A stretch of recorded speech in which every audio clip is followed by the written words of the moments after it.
Welcome everyone to the day 2 of our session. Sister Denise, let's welcome everyone.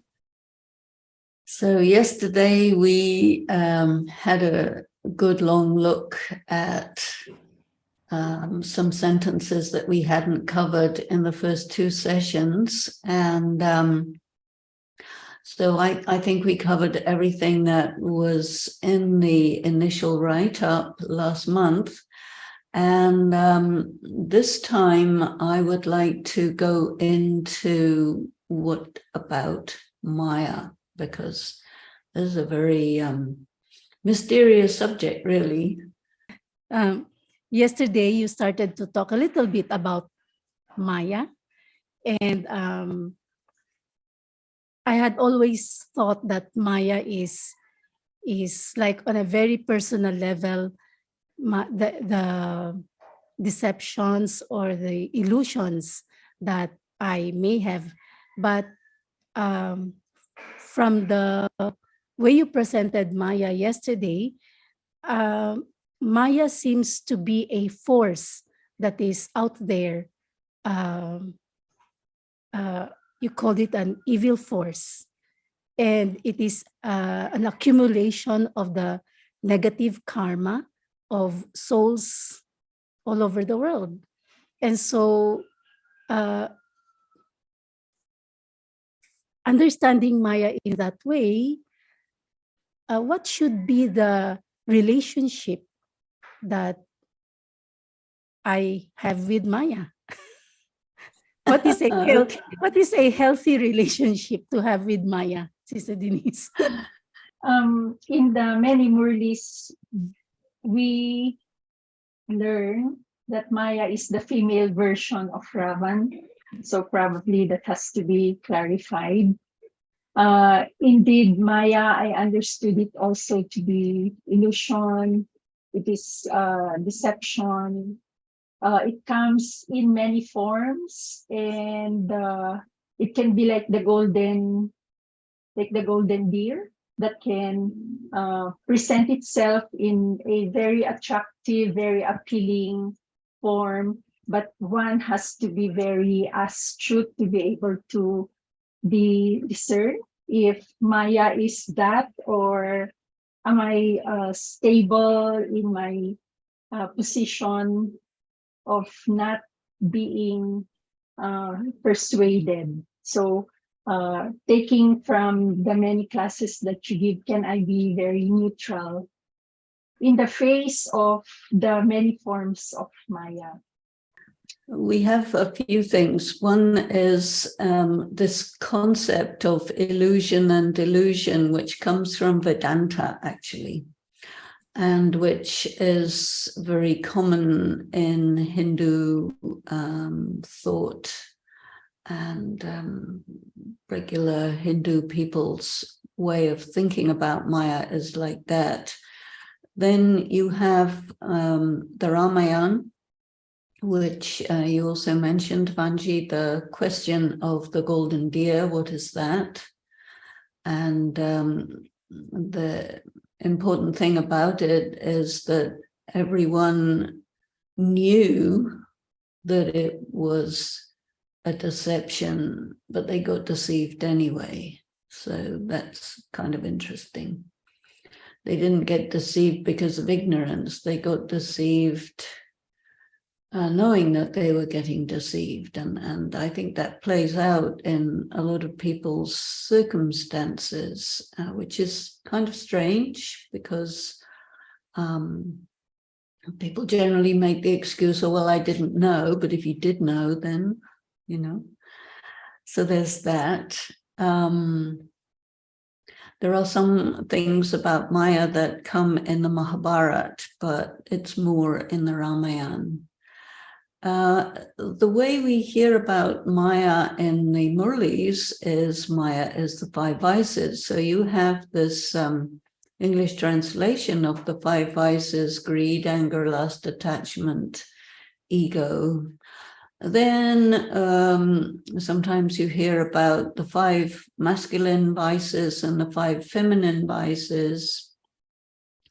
And then people think that males have the masculine vices and females have the feminine vices, but it really isn't true. So I prefer to call them overt and covert. So the covert vices, the overt ones are greed, anger, lust, attachment, and the ego. And the covert vices are things like jealousy, fear, slander, laziness, and hatred. They're more covert, but doesn't mean they're more frequently found in women. But because of the society being gender biased, women usually are forced into a position of having to defend themselves covertly. Now, all of these are, maybe I should prefer not to call them vices. There is the Hindi word vikar, and vikar usually applies only to lust. And in English language, vice applies very specifically to sexual exploitation and excesses and all of this. They call this vice. And the police has a vice squad for dealing with it. But if you look at it in another way, you will see that these are all emotions. And we looked a little bit yesterday at emotions. So an emotion is something which appears in the mind, triggered by a sense perception or by a memory or some association. And it tends to override conscience, and then you do an action which is against your conscience, which then becomes a negative karma for which you have to pay, and you go into loss, and you also go into karmic bondage.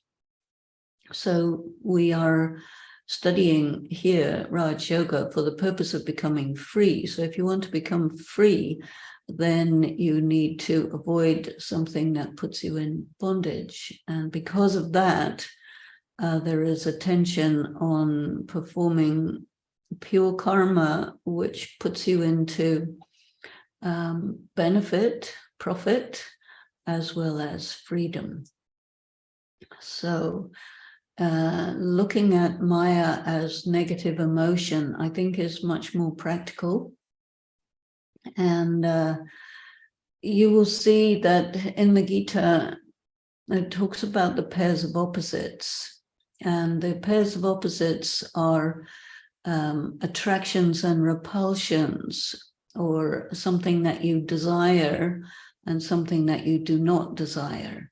So if you're dealing with these vices as negative emotions, and also as the push-pull of attraction and repulsion, then you really see what you're dealing with here, because all of this plays out on the level of thought.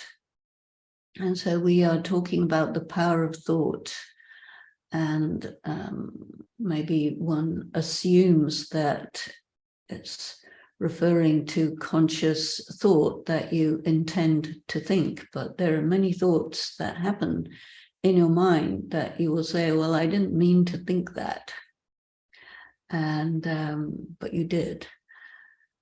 So that means that thoughts can occur triggered not by your will, but by your weaknesses. And so in the Gita, it talks a lot about the importance of the conflict between intelligence and emotions. And intelligence applies to clear-headedness. In that part, yoga is defined as skill in action. So skill in action means that the karma that you do, which includes your thought, your words, your actions, and even the feelings that you entertain, that would be called karma. a feeling can come up that's not karma, but if you entertain it, then it is karma. So it's up to you how you work with your feelings. And some people think that, well, if you get a feeling, there's nothing you can do about it, but that's Maya, that's an illusion, that's not true. You absolutely have the power to feel what you want to feel. But of course, there are many events that take place which are accompanied by an experience that's traumatic. And we spoke yesterday quite a bit about trauma. And a traumatic event will be felt by the soul, and it will be too big for the soul to handle. And so it overrides all your capabilities and leaves an imprint or scar on the soul. And this is really what sanskar comes from. Because once you've been scarred by a traumatic event that was too much for you to manage, then it takes over and it drives your subsequent behavior. And then there is a big process of recovery and healing from that. And because there's so much trauma that so many souls have experienced in dysfunctional families, in war, in dangerous social environments, in places where there's a lot of crime, and no one is exempt. Bullying, now there's lots of trauma that happens through social media. It's endless and it's all over the place, which means that it's very necessary for an individual to strengthen themselves spiritually and to be able to have sufficient accumulation of spiritual strength and spiritual wisdom to know how to manage and handle those things which are unmanageable and very hard to handle.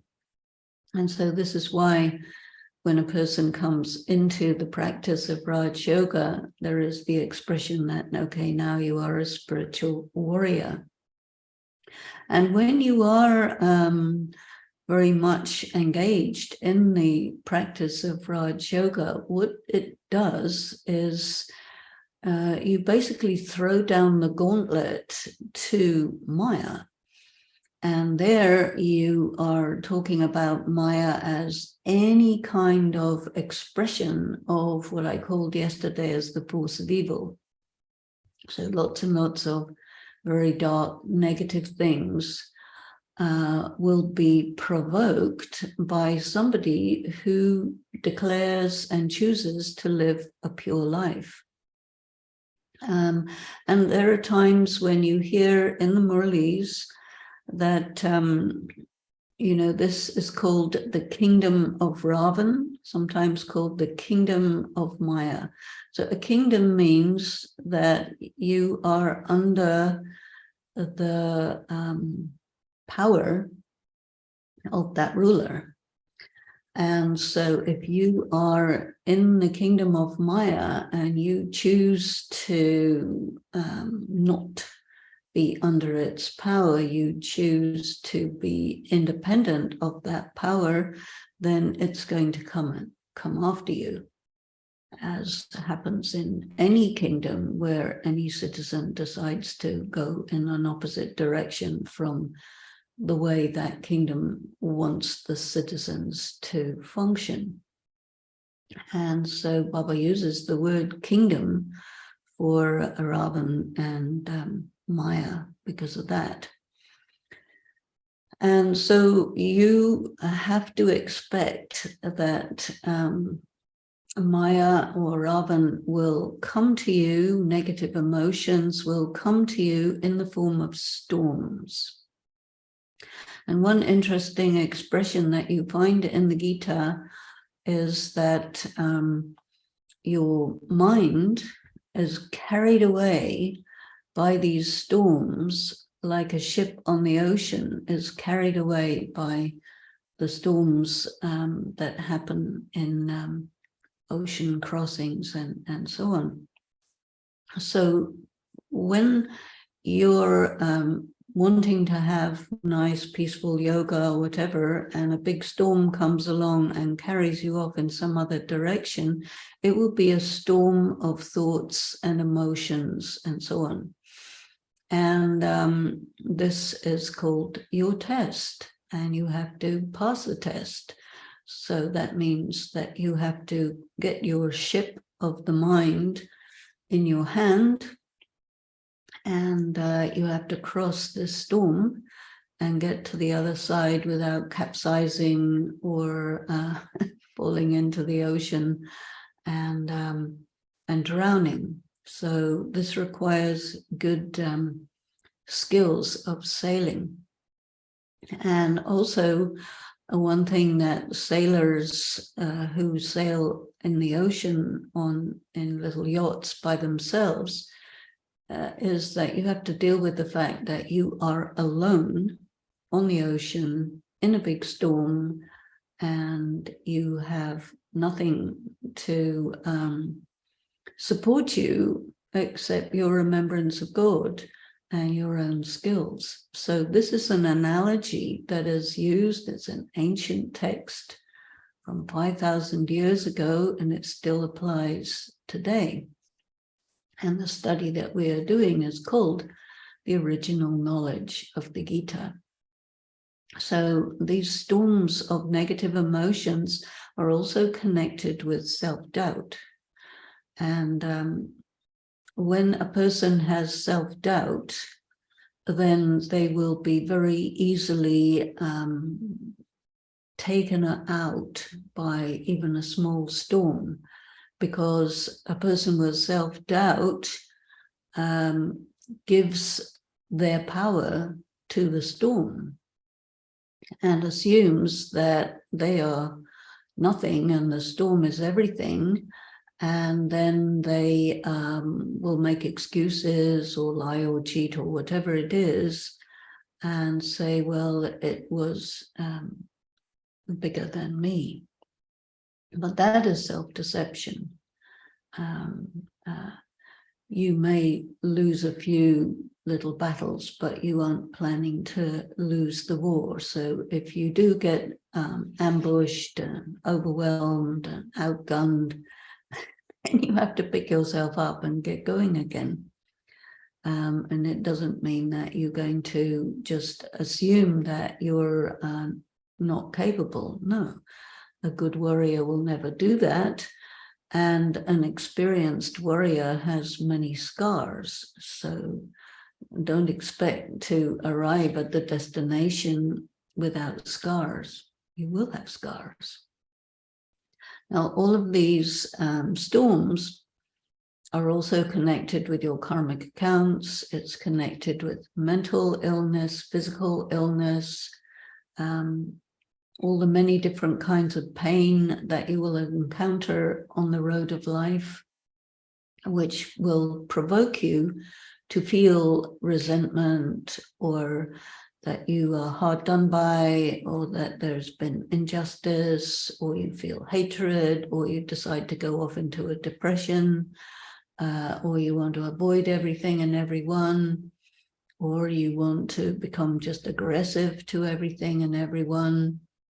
You go through these famous fight, flight, freeze, or fawn, which are reactions to your circumstances, but which are not skill in action. And so all of this is Maya. And when we were talking yesterday about the cycle, the Swadarshana chakra, we were talking about the importance of seeing the whole picture, which is you have your light side, which is your golden and silver age side, sanskaras, capability and all that. And then on the other side, you have the night of your soul, the dark night of the soul, the Iron Age, Copper Age. Superstition really gets in the way of clear thinking, along with self-doubt. You have all sorts of wounds that you have picked up along the way, which drive your behavior and weaknesses. And then there are the prejudices that we talked about yesterday. So you will be influenced by those. And so anytime Maya or Ravan finds any area of weakness that you haven't taken care of, it will get at you through there. And so other military analogies are given that you have to be in a fortress, and your fortress should not have any little holes in it where the Maya could come in and get into your mind through little hole of some wrong thing that you're doing, convincing yourself that it's a right thing. So one needs to acquire skill along the way, because you're on a journey. It's called the journey of remembrance. So remembrance is remember who you are, who you were, remember the totality of your 84 births cycle, remember your relationship with God, and let it be a complete relationship where you do not, as in the Murli today, you do not look for support from three things, which are kind of Maya. Now, one is people, this person, that person, or the other person should support me, should be on my side, should defend me, should root for me. No, do not expect that. If you do, you will pay a price. No one will do anything like that for you for nothing. And the price will always be greater than what they do for you. So not a good idea to put yourself in a dependent situation by depending on somebody. And the second one is facilities, material, all the items that you may have that make your life easier, that make you look important, great, that you can accomplish things that other people can't because of the things that you have. And then the third one was glory, fame. You know, this is a big Maya for a lot of people, that they want to be respected, they want to be given a high position. So these are the things that go by the way of Maya, and that you must become skilled in. And this is one of the reasons why we are given the 8 powers. Tolerance, accommodation, power of discrimination, power of judgment, cooperation, withdrawal, facing, all these powers. And there are many, many powers, not just those 8. But you need powers. These are weapons. Your cycle, Swadarshana chakra, this is also a weapon. Your conch is a weapon, your mace is a weapon, your lotus flower is a weapon. These are the ornaments of Vishnu, but they're not ornaments, they're weapons. And as a good warrior, you need to be fully kitted up, and you need to be skilled in the use of your weapons. No use having a nuclear bomb if you don't know how to set it off and direct it somewhere. So you need to have good weapons to protect yourself. And weapons are also offensive as well as defensive. So if you're going to use your weapons in an offensive manner, then that means you're talking about shooting down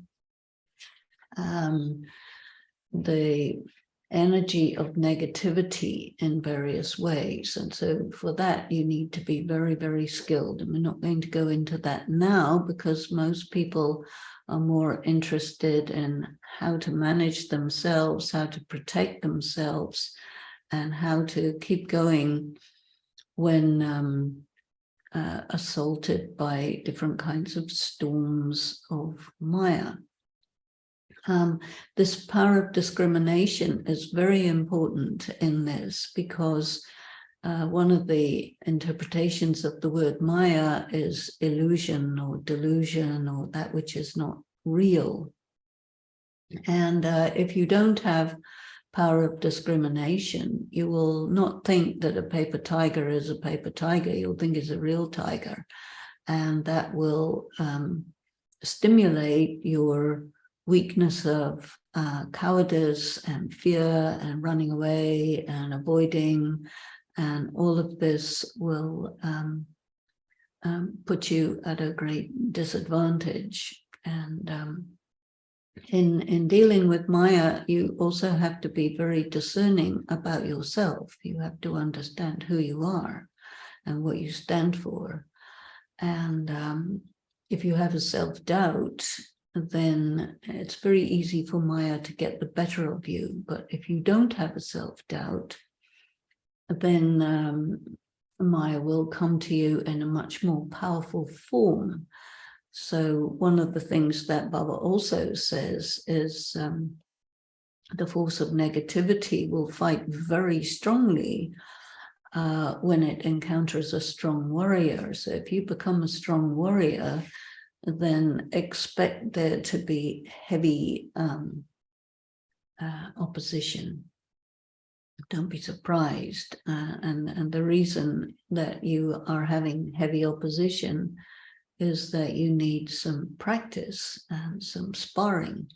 So in many ways, I think in answer to the question, what should be our relationship with Maya, a sparring partner is a very good, healthy relationship.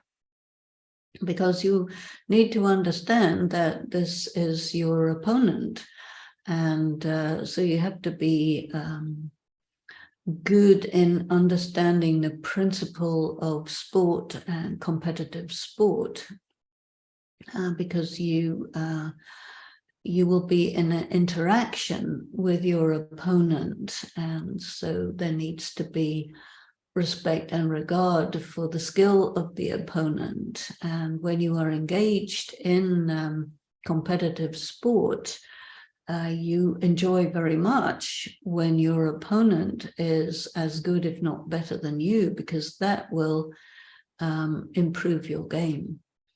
So Maya is there to improve your game. So you can have a very good relationship. You do not need to be afraid of Maya or feeling bad about yourself because you got attacked by Maya. No, that's ridiculous to think like that. You need to have a very strong sense of your own worth and your own skill, and make sure that your actual skill is up to the necessary level, because this is a competitive sport that you're playing with the force of darkness. So you better get good at who you are and what you're doing, because once you have entered the fray, you really shouldn't run away. That would be called cowardice, and then you will tend to get shot in the back, which is not a very good way to die. Better to get shot face on. And if you face your enemy powerfully, your enemy will back down. And so all of this is for the purpose of getting strong and getting experienced and getting solidified. I think one of the big problems for Raj yogis is everything tends to be very theoretical. One of the things that I think is very important is to understand that sitting down in yoga is preparing yourself for being in actual yoga when you're actually on the battlefield, because you need to be in yoga while engaged in action. And this is why in the Gita it talks about yoga as skill in action. So you're in a situation, any situation, a storm of Maya comes along through that situation, and you have to respond to it. And that response is your yoga, and that is why it's called skill in action. You have to be fast, accurate, understand clearly what the game is, what the shots are that are being fired at you, and position yourself correctly and respond appropriately and win against the particular kind of Maya that is attacking you. So some people think a yogi is sitting peacefully, quietly with pink clouds floating around. That's nothing like it. Yoga is, it is about deep peace, but you arrive at deep peace after having passed through important storms. And it is the nature of the terrain to understand about storms, not be afraid of storms, and arrive as a victorious jewel. You know, this is an expression that's given to us. This is one of the titles that we have, a victorious jewel. And a jewel means a very valuable gem, which is transparent. You can see through it. And that means that you have the third eye. You understand clearly what the situation is, what is required of you in this situation. I think one thing that's very important to know is that Maya goes for your weaknesses. You will not bother about your weaknesses unless Maya goes for them. Because there's a tendency in most people to be aware of their strengths and to know that you have weaknesses, but not to really give adequate attention to assuring yourself up in areas where you're weak. And that means that that's your Achilles heel. And so an Achilles heel is a place where you're vulnerable. So Maya is smart. It's not going to go and attack you where you're strong. It'll attack you where you're weak, where you're undefended, where you don't understand how to defend yourself adequately.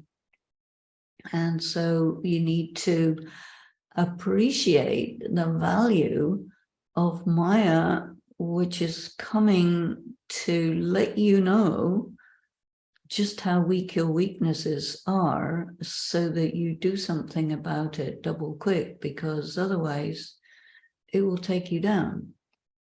In that sense, Maya is merciless, and you have to be merciless too. Very often in the Muralis, Baba will say that, look, you don't have any enemies in the form of other human beings. All the other human beings are your brothers and sisters, but your enemy is Maya. Your enemy is negative emotions, self-deception, easily getting deceived by things in your circumstantial environment that provoke negative emotions that you react to and perform negative karma, which puts you into debt, obligation, and which drains your spiritual energy. So these are fairly important elements of Maya, and it all is happening in your mind. So in order to be really skilled in dealing with Maya, first thing you have to do is recognize, okay, this is Maya. Why is it coming in this particular form? Or what weakness is it showing up? And a lot of the weaknesses are to do with dependencies. So people depend on having a high position. They depend on having a lot of money. They depend on people appreciating and recognizing and using their skills. They depend on being considered important. They depend on 7 or 8 people doing all sorts of things to make their life easier. They want someone to cook for them, someone to clean for them, someone to drive them, someone to do everything like this. These actually make you weak. They make you dependent more than the desire for them in the first place. So I think a good spiritual warrior needs to be self-sufficient as far as possible and lean. Baba talks about a simple life, so do not have more than you need. Understand what you need and get your needs met. Understand the difference between what you need and what you are attracted to have, because that then becomes just added weight. And a good warrior has to be agile and doesn't need any extra weight. A lot of people, they can't bear to be alone, but you are alone, so you need to know how to bear that. And if you're self-sufficient, you can be very, good in interaction with people, but behind all of that, you know that you're alone. And so you won't be deceived by all of a sudden finding yourself on your own. No, you knew you were on your own. So this is nothing different. It's really all about understanding where you're vulnerable, where you're weak. Some of the weaknesses are to do with traumas. Some of your weaknesses are because of your conditioning, because of the social environment that you grew up in, which is designed to weaken you in particular ways. So it's sort of institutionalized weakening of the individual. But that's no excuse. You have to make yourself strong regardless of that. But you need to understand how this was done to you and what you have to do to shore yourself up in that regard. And there's probably many more other things, but I think I'll stop there and we can just think about these things, this Maya, this storms, this delusions, illusions, self-deception, personal weakness, force of darkness that is there, that we are here to neutralize because we have been given a lot of strength, a lot of light by God. And he says every so often, I didn't give it to you just for you, but you have a job to do, which is to take out the darkness in the world. And as much as you can do that, so much is very, very beneficial for you. That gives you added strength, added fortune, because by doing that, you have benefited many people. So one is doing this for oneself initially, but quickly Baba reminds us that you're not doing this just for you, you're doing this for many, many people. And so we have service of the world. And that is also something done with the mind. So if you know how to handle your Maya and you put that out into the mind space, then that becomes a very powerful energy that's going to help other people to handle their Maya. They will feel, oh, if this one can do it, then I can also do it. So this is important. Okay, so Om Shanti. Shanti.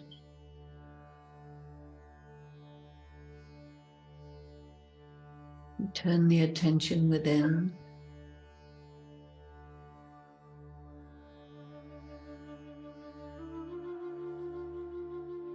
And remember the self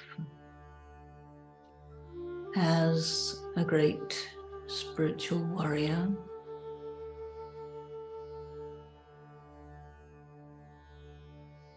You carry spiritual weapons.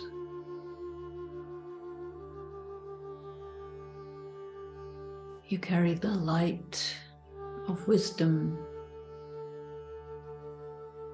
the power of yoga, the strength of your connection to the source, the Supreme Being.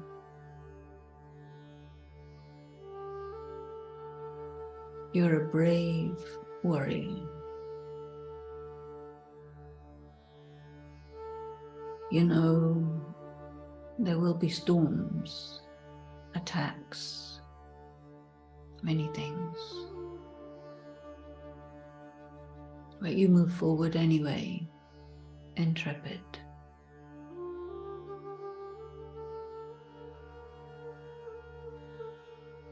You are stable,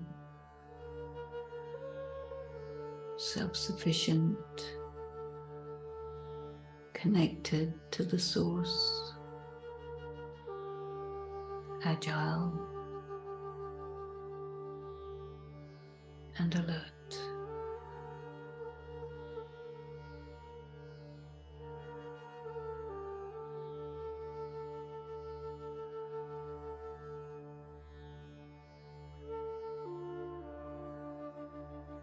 Om Shanti.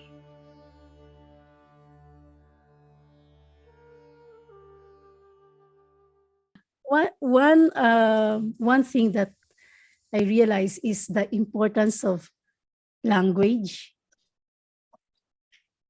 Just like how you use the word weapon as vis-a-vis the way it is normally presented, which is ornaments. You know, the lotus, the mace, and all these are ornaments. And even in hearing these two words, weapon as against ornaments, it already makes a difference in the way of my approach towards Maya. So that's one thing that came to mind. Is there really a difference between Ravan and Maya in terms of how we have to deal with both? Or is it, Go ahead. yeah, or is it just, you know, to say that one is more visible and the other is more internal or something like that? No, I think one of the issues that we really have to deal with face on is to do with the way the patriarchal religions always want to show and prove that the source of all forms of evil are women. Everything is the fault of women. And so a lot of people will say, okay, Maya is a woman. And if you see in the Murli, although Maya is not a woman and should have a pronoun it, there's no face of Maya. There is a face of Ravan. Ravan is definitely a male figure. And you find many images of Ravan, but there is no image of Maya. And so, you know, in the Murli translation, when they write she, it means that the people who are studying the Murli are still caught in the patriarchal system which wants to communicate to all women that they have to feel somewhat guilty and shameful that they are fundamentally the cause of all the badness in all the men. And this is a very, very strong energy that is put through the religions, the education system, the legal system, the financial system, all the social systems that are biased against women, is to punish women through all sorts of means, because, you know, it starts off with, well, everything would be fine if Eve hadn't given Adam an apple. Well, he didn't have to take it. No, they never say, well, you didn't have to take it. They would say, no, she gave him an apple and he ate it, and then everybody went to hell and were thrown out of heaven, you see. And you find this in all the different religions. And in the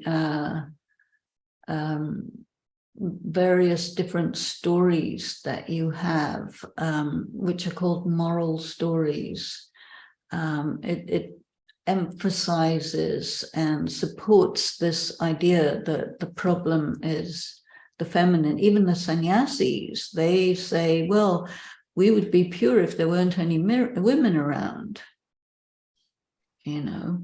And Baba says, you're going to be pure, and I'm going to put lots of women around, and you're going to be pure anyway. So that is purity, just avoiding temptation. If you get tempted by women's bodies, that's not the fault of the women that she's beautiful. It's the fault of you that you can't control yourself. So, you know, what are we talking about here?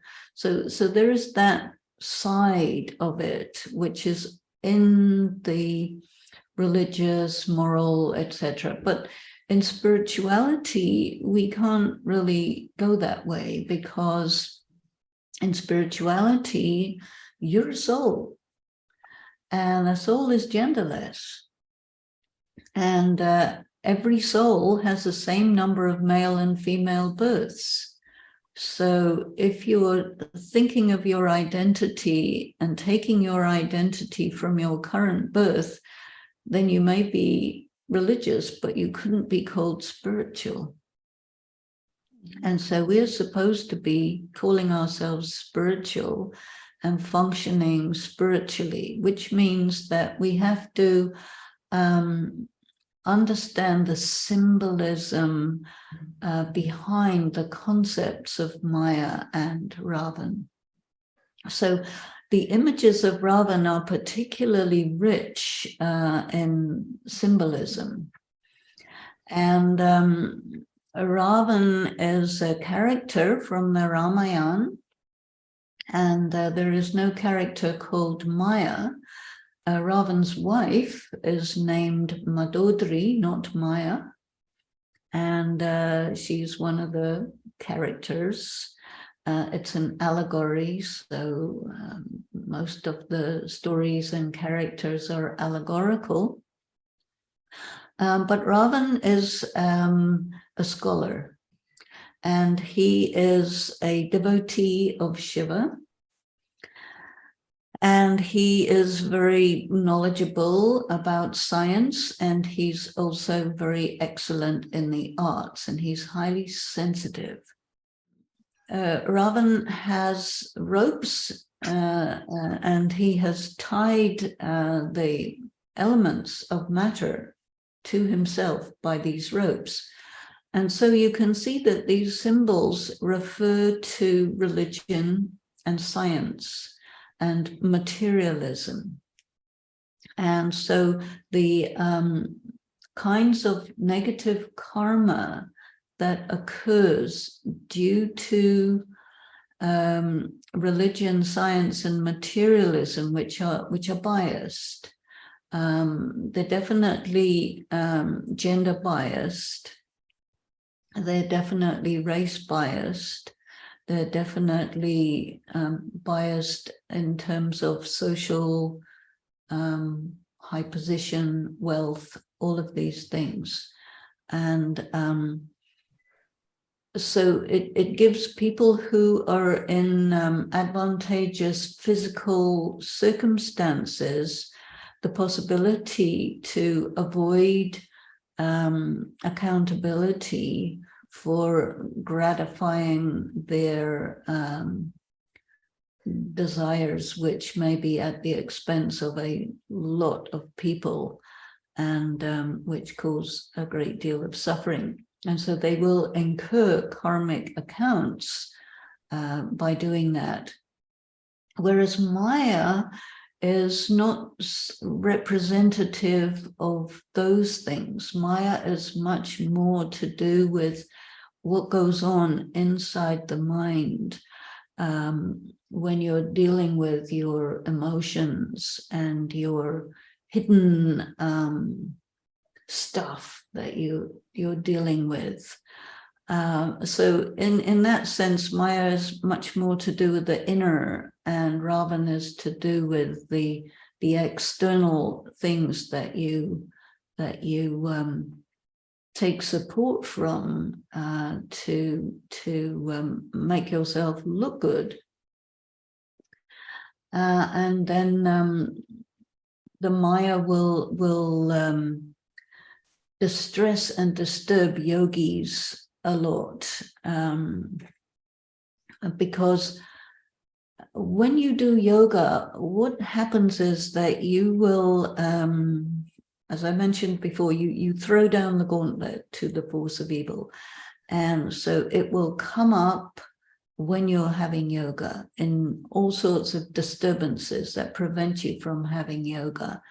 And you need to have your wits about you to understand what's going on and steer yourself through that, because, a storm doesn't carry on for all that much time, maybe a couple of days or 3 days or whatever.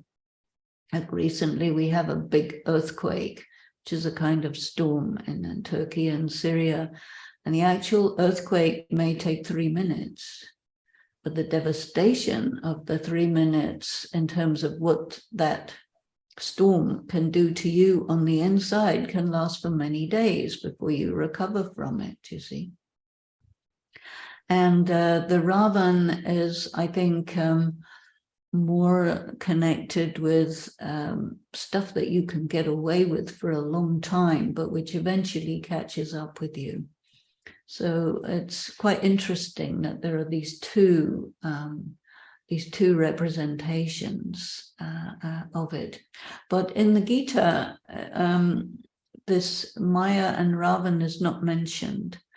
It's just mentioned that there are these 5 vices: greed, anger, lust, attachment, and ego, which are these emotions that take over your mind, and you will be likely to perform some negative karma, having been provoked by something that wakes up these kinds of emotions, and then you are deceived into doing a negative karma, which puts you in bondage, loss, and suffering,